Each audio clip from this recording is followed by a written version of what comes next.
Everyone. তো দেখো আজকে আমি তোমাদের সাথে একটা অন্যরকম ভিডিও নিয়ে চলে এসেছি। তোমরা সকলেই জানো যে আমার যমজ ছেলে, ওদের নাম অভ্র শুভ্র। তো ওদের বয়স এখন প্রায় 3 বছর হয়ে গেছে। তো তোমরা তো এই ধরনের ভিডিও অনেকেই দেখেছো, সবাই মোটামুটি নেটে সার্চ করলে পেয়ে যাবে যে টুইন প্রেগনেন্সি জার্নিটা কেমন ছিল। কিন্তু আজকে আমি তোমাদের সাথে শেয়ার করব আফটার টুইন প্রেগনেন্সি, মানে সিজারের পরে, তারপরের জার্নিটা কেমন হয়।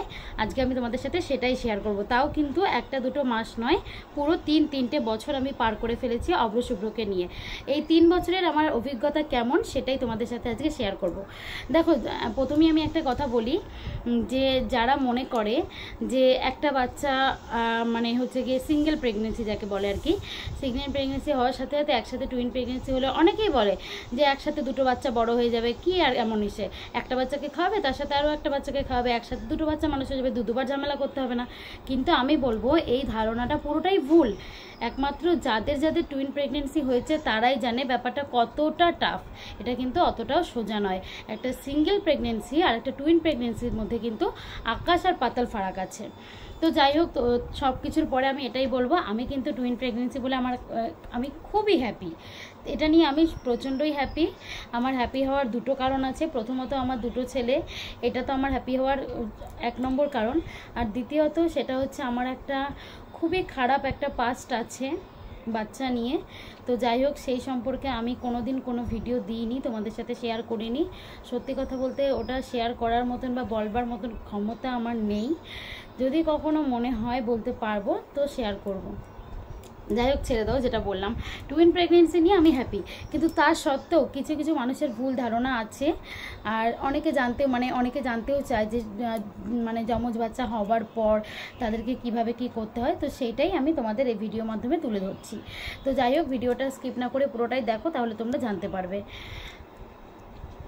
যাদের এখনও বেবি হয়নি, মানে ডেলিভারি হয়নি, এই ভিডিওটা তাদের জন্য। যারা ভাবছো যে ডেলিভারি হবার পর 2টো বাচ্চা আমি একসাথে কিভাবে সামলাবো, তাদের জন্য এই ভিডিওটা। তো দেখো, যখন আমার অভ্র শুভ্র যেদিন হলো সেদিন তো ওদেরকে বেবি খাটে রেখেছিল। তো হচ্ছে গিয়ে সেদিন রাতে তো আমার কাছে দেয়নি। তার পরের দিন থেকে যখন আমার কাছে দিল, সেই ডে 1 থেকে শুরু হয়ে গেল আমার আফটার টুইন প্রেগনেন্সি জার্নি। তো তখন থেকেই কি করতে হচ্ছিল, মানে 2জনকে আমার কাছে দিয়ে দিয়েছে। তো একজনকে আমি ব্রেস্ট ফিডিং করিয়ে যেই সে ঘুমিয়ে যাচ্ছে তাকে শুয়ে দিচ্ছি, নেক্সট আরেকজন কাঁদছে তাকে আবার ব্রেস্ট ফিডিং করাচ্ছি। ওকে করতে করতে আবার ওকে, মানে কি বলবো, এইভাবে মানে যে সময় নার্সিংহোমে ভর্তি ছিলাম সেই সময়ও আমাকে সারাদিন মানে বসেই থাকতে হতো। সিজার হয়েছে সবে, পেটে সেলাইয়ের ব্যথা ছিল, কিন্তু বেশিরভাগ সময়টাই আমাকে বসে থাকতে হতো। জানি না কার সাথে কী হয়, কিন্তু আমার সাথে এটাই হয়েছিল।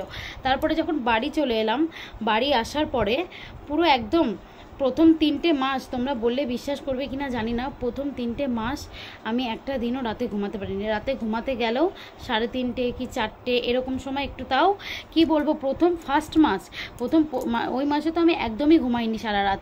পুরো একদম বসে থেকে একে একবার ব্রেস্ট ফিডিং করাচ্ছি, করেই যেই ঘুম পাড়াচ্ছি, দিয়ে ভাবছি এবার আমি একটু শোবো, শুতে যাচ্ছি, আরেকজন কান্না করছে, তো তাকে আবার নিয়ে ব্রেস্ট ফিডিং করাচ্ছি, দিয়ে সে আবার যখন ঘুমানোর ভাব করেছে আমি ভাবছি এবার তাহলে আমি বোধহয় শোবো, ওমা ততক্ষণ আবার আরেকজনের ঘুম ভেঙে যাচ্ছে।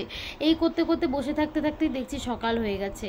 মানে কি বলবো, সেই সময়টা খুবই খুবই কষ্টকর ছিল আমার জন্য। এমনও রাত গেছে যে আমি বসে বসে কেঁদেছি, ঘুমাতে পারছি না, শুতে পারছি না। কিন্তু তারপরেও টুইন প্রেগনেন্সি জার্নি অনেক সুন্দর, এটাই বলবো। কারণ একটা বছর না হয় খুব কষ্ট করেছি, কি 2টো বছর 3টে বছর, তারপরে তো সেই ঘুম তো এখন ঘুমাতেই পারছি না। তো যাই হোক, কিন্তু সেই মুহূর্তে দাঁড়িয়ে এটা খুবই কষ্টকর ছিল। তারপরে যখন মোটামুটি ওদের 3 মাস বয়স হয়ে গেল, তারপর থেকে ওরা রাতে ঘুমানো শুরু করলো, তাও প্রপারলি নয়, রাত 12টার পরে একটু আধটু ঘুমাতো। কি বলবো, দিয়ে এইভাবে যত আমি শুধু দিন গুনতাম যে কবে ওরা বড় হবে, সবাই বলে বাচ্চা ছোট থাকুক, তাহলে বড় হয়ে গেলে তো আর এই দিনগুলো পাবো না। কিন্তু সেই সময় দাঁড়িয়ে না এটা মনে হয় না, মনে হচ্ছিল যেন কবে বড় হবে, ওরা একটু বুঝতে শিখবে। ভাবতাম কবে বসা শিখলে বোধহয় তাহলে একটু আমি রিলিফ পাবো, ওদের বসিয়ে দিতে পারবো। কিন্তু না, বসা শিখেও তো বিপদ। তারপরে যখন ওই যে হাঁটা শিখবে, হাঁটা শিখে তো আরও বিপদ হয়ে গেল। ওকে ধাক্কা মেরে ফেলে দিচ্ছে, ওকে ধাক্কা মেরে ফেলে দিচ্ছে। কি বলবো, মানে দুটো মিলে মানে কি হয়, সিঙ্গেল প্রেগনেন্সিতে না একটা বেবি থাকে, তো সেই বেবিটা একা একা থাকে, তো সে কারণে কি হয়, সে নিজের মতন খেলাধুলা করে, চুপচাপ থাকে, শান্ত থাকে। কিন্তু যাদের টুইন প্রেগনেন্সি তারাই জানে এই ঘটনাটা, তাদের বাচ্চারা প্রচণ্ড দুষ্টু হয়। কারণ কি, ওরা একসাথে দুজন, ওরা সঙ্গী পেয়ে যাচ্ছে, একজন আরেকজনকে মারছে, ও পাল্টা গিয়ে আবার আরেকজনকে মারছে, ও ওরটা কেড়ে নিচ্ছে, একই সেম জিনিস দুজনকে দিচ্ছি, কিন্তু যে কোনো একটা নিয়ে দু ভাই মারামারি করছে। মানে কি বলবো তোমাদেরকে, নাজেহাল, আমি একদম নাজেহাল হয়ে গেছি ওদের নিয়ে। এখন তো একটু বড় হয়েছে, যাই হোক। আগে তো যখন ছোট ছিল তখন ওদেরকে রেখে কোথাও বাইরে বেরোনোর উপায় ছিল না, দুটো মিলেই কান্নাকাটি শুরু করে দিত, কোথাও যেতে পারতাম না, যেখানে যেতাম ওদের নিয়ে যেতে হতো। এখন সেটা আর করে না, এখন ওদেরকে রেখে এদিকে ওদিকে টুকটাক 1-2 ঘন্টা 3 ঘন্টার কাজ থাকলে যাওয়া যায়। কিন্তু ওই যে 2 ভাই বললাম, এখনও প্রচণ্ড মারামারি করে, ওদেরকে সামলানোই যায় না, কি বলবো। একটা কথা তোমাদেরকে বলি, আমি অনেকেই বলে না যে হচ্ছে কি যমজ বাচ্চা হলে একটা বাচ্চার যেটা হয় শরীর খারাপ হয়, ওই আরেকটা বাচ্চারও সেটাই হয়। তো আমি তোমাদেরকে বলবো এই কথাটা ঠিক নয়, আবার বলবো পুরোপুরি ভুলও নয়। দুটোরই কারণ আমি তোমাদেরকে বলে দিচ্ছি। যমজ বাচ্চা বলেই যে ওরা যমজ বলে ওদের শরীর খারাপ হয় এরকমটা কিন্তু নয়। সমস্যাটা হচ্ছে ওরা দুজন যেহেতু সবসময় পাশাপাশি থাকে, কাছাকাছি থাকে, একসাথে খাওয়ানো হয়, একই জিনিস ইউজ করা হয়, সে কারণে একটা বাচ্চা শরীর খারাপ হলে আরও একটা বাচ্চারও শরীর খারাপ হয়ে যায়। এটা আমারও হতো যখন অব্রশুভ্র খুবই ছোট ছিল, মানে ওকে ব্রেস্ট ফিডিং করাচ্ছি, ওকেও সেম ব্রেস্ট ফিডিং করাচ্ছি, মানে ভাইরাসটা না দুজনের শরীরে চলে যেত, যে কারণে ওদের শরীর খারাপটা হতো। কিন্তু যখন ওরা আস্তে আস্তে একটু বড় হলো, একজনের শরীর খারাপ হলে আমি আরেকজনকে একটু দূরে দূরে রাখতাম, একই জিনিসে খাওয়াতাম না, আলাদা খাওয়াতাম। তো তারপর থেকে কিন্তু এই জিনিসগুলো অনেকটাই কমে গেছে, একজনের শরীর খারাপ হলে আরেকজনের চট করে হয় না। তো এটাই হচ্ছে ব্যাপার, এই কথাটা অনেকেরই জানার আগ্রহ ছিল হয়তো, আমি এটা তোমাদেরকে জানিয়ে দিলাম। তাদের জয়েন্ট ফ্যামিলি, বাড়িতে অনেক লোকজন আছে, তাদের ক্ষেত্রে টুইন প্রেগনেন্সিটা অনেকটা সহজ হয়ে যায়। কিন্তু যাদের আমার মতন নিউক্লিয়ার ফ্যামিলি, বাড়িতে লোকজন খুব কম, তাদের জন্য কিন্তু দুটো বাচ্চা ছোটোবেলায় একা হাতে হ্যান্ডেল করা খুবই কষ্টকর। তো যাই হোক, এটাই আমার টুইন প্রেগনেন্সি জানিয়ে এখনও অবধি চলছে, যেটা তোমাদের সাথে শেয়ার করলাম। তোমরা টুইন প্রেগনেন্সি সম্পর্কে যদি কিছু জানতে চাও আমাকে কমেন্ট করো, আমি সেই নিয়ে ভিডিও করব তোমাদের সাথে। তো এখন তো অব্রশুভ্র 3 বছর হয়ে গেছে, এখনও কিন্তু ওদেরকে আমি দিনের বেলা ঘুম পাড়াই না। কেন জানো? দিনের বেলা যদি আমি ওদেরকে ঘুম পাড়াই তাহলে ওরা রাতের বেলা 1টা-2টোর আগে ঘুমায় না, কারণ ওরা সকালবেলা অনেক দেরিতে ঘুম থেকে ওঠে, 9টার সময়। তো যে কারণে আমি দিনের বেলা আর ঘুম পাড়াই না, আবার রাতের বেলা 9টার মধ্যে ঘুমিয়ে পড়ে। রাত 9টা থেকে সকাল 9টা অবধি 12 ঘন্টা ঘুম দিয়ে নেয়, দিয়ে সারাদিন চললো ওদের দুষ্টুমি।